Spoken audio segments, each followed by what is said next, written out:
Welcome to Burlap Teachers. Enjoy the video. Start by choosing the exact track titled Only Way in your DAW project. Determine the song tempo by tapping or using automatic BPM detection tools. Confirm tempo stability across the whole song over at least 2 minutes. Calculate beat interval in milliseconds by dividing 60,000 by the BPM value. Set playback sample rate and buffer to match timing accuracy and avoid audio drift. Record a short scratch track and mark down beat 0 at an obvious transient. This prepares precise timing references for glyph alignment later in the workflow.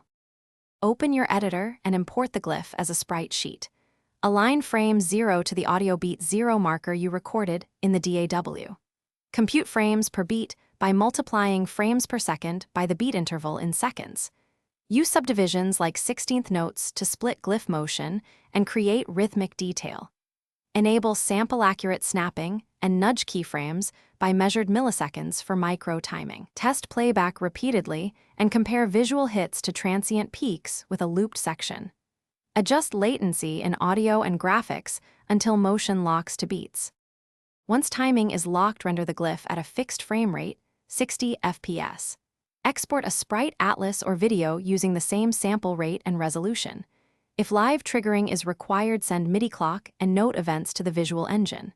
Program triggers so notes align with beats and account for 10 ms latency. Test final output on target displays and devices to confirm synchronization under real conditions. If drift appears, check clock sources, sample rates, and network jitter for time-based errors. Document BPM, frame rate, latency compensation, and trigger mappings for Thanks for watching. Consider subscribing if this video helped you.